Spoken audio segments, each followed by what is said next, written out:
Hola, ¿qué tal? Mi nombre es Carlos Lavadet, soy el jefe de electrofisiología del Hospital Cosme Argerich y de ICEMIC.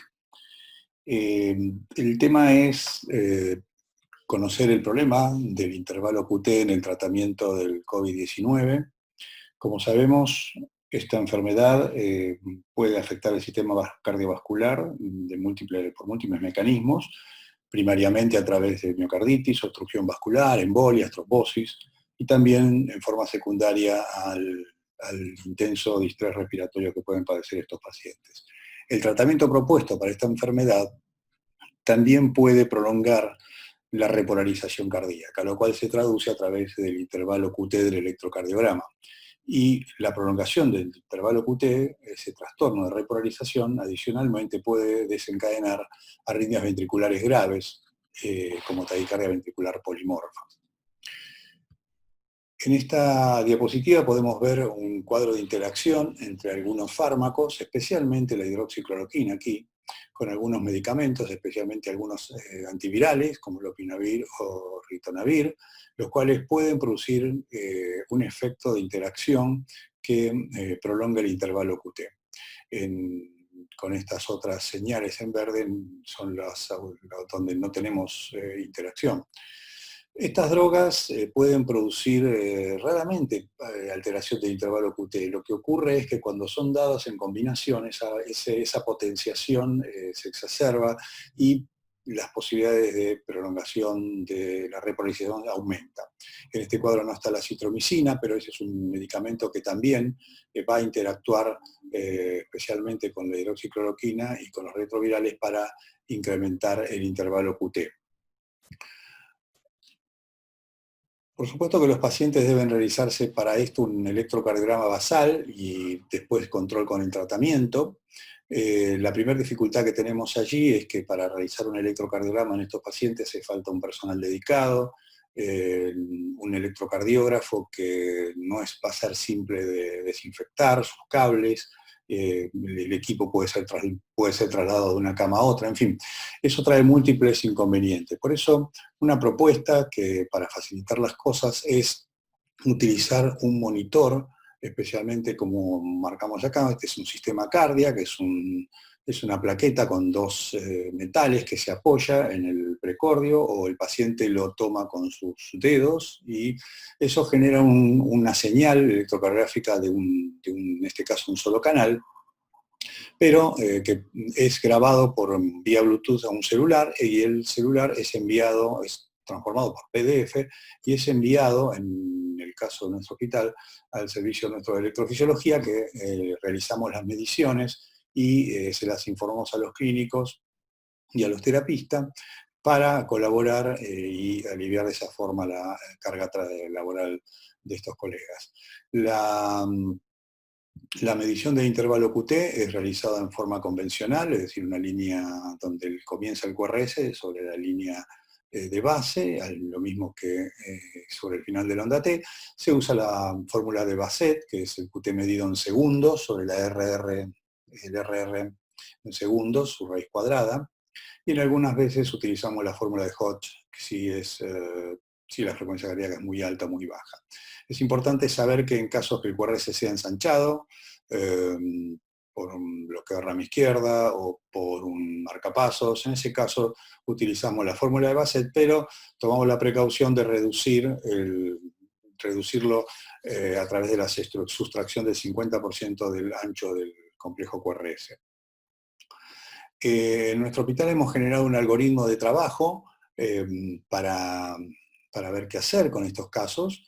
En este algoritmo, obviamente, la parte basal consiste en realizar una historia clínica, medio interno, evaluación de drogas que potencialmente pueden prolongar el QT, realizar un score que después vamos a mostrarles, y que es un score de riesgo de prolongación del QT. Básicamente va a haber tres grupos: un grupo verde, por así decirle, por ponerle un nombre, que es el más prevalente, más del 90%, en el cual el QT va a ser normal. En esos casos se inicia el tratamiento y se repite la tira de monitor al tercer día.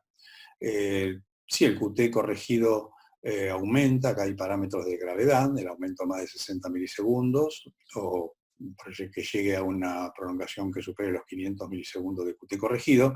Si eso no se obtiene así, entonces el paciente se sigue monitoreando cada 48 horas y en algunos casos con score bajo no es necesario repetirlo. Aquí tenemos la otra rama, que va a ser alrededor del 9%, pacientes que tienen prolongado en forma basal el QT, pero menor a 500 milisegundos. En esos casos inicia el tratamiento, pero la tira de ritmo la hacemos a diario con valoración de medio interno y volvemos a medir si el paciente tiene prolongación en estos valores del QT corregido. En ese caso, ya venga por esta rama o por esta verde, en ese caso, por supuesto, sí vamos a reevaluar el medio interno, las posibles interacciones y podemos sugerir en esos casos suspender uno de los fármacos, especialmente la citromicina, o reducir la hidroxicloroquina. Si no mejora en 48 horas, entonces ahí hay que reevaluar el costo-beneficio, riesgo-beneficio de suspender este tratamiento. Y va a haber un grupo más reducido todavía, alrededor del 1%, en el QT, el QT corregido va a ser muy prolongado en forma basal o va a tener un score de riesgo más alto.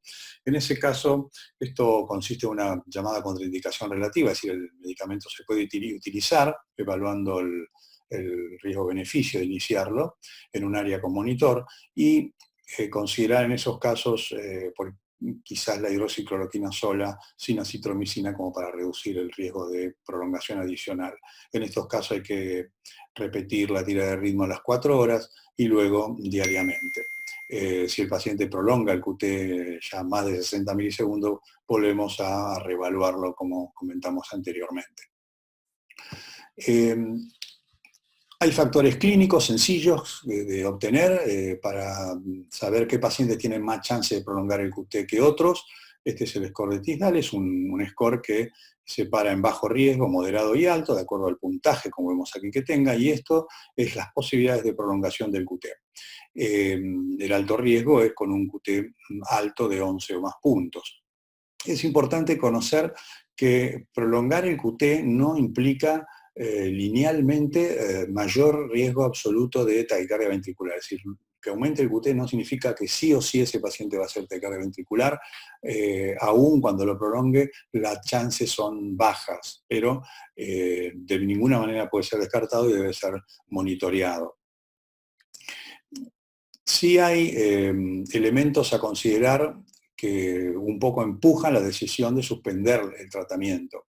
La presencia de extrasístoles ventriculares frecuentes, especialmente en formas geminadas o polimorfas, son elementos a tener muy en cuenta. Lo mismo si se detecta una taquicardia ventricular no sostenida, y ni que hablar si es sostenida. La presencia de un síncope que no puede ser explicado y no fue monitoreado, bueno, hay que pensar que pudo haber sido secundario a una taquicardia ventricular sostenida. En el caso que haya una marcada prolongación de intervalo QT corregido, más de 500 milisegundos, y la relación realmente riesgo-beneficio no es apropiada, bueno, en esos casos quizás sea prudente suspender el tratamiento. Bien, como consideraciones finales tenemos que mencionar que la incidencia de taquicardia ventricular con los fármacos que se sugieren es baja, pero la interacción, como dijimos anteriormente, es la que va a favorecer la prolongación de la repolarización y las mayores chances de presentar arritmias. Como mencioné, no hay una relación estricta entre la prolongación del QT corregido y las arritmias graves, por lo tanto no estamos en relación al QT, excepcionalmente vamos a suspenderlo por el valor del QT en sí mismo, sino que hay que hacer una reevaluación completa, especialmente el riesgo-beneficio de utilizarlo. En caso, como dijimos acá, entonces que si aumentamos mucho el intervalo QT, va a haber que considerar el riesgo-beneficio y no olvidarnos del medio interno, que siempre es un elemento potencialmente reversible que podemos manejar. Entonces, para insistir, la prolongación del QT no implica la suspensión rigurosa, sino la revalorización clínica global, especialmente en factores reversibles y de riesgo-beneficio. Finalmente, les dejo algunas citas bibliográficas donde se mencionan muchas de las cosas que mencioné en esta presentación. Muchas gracias.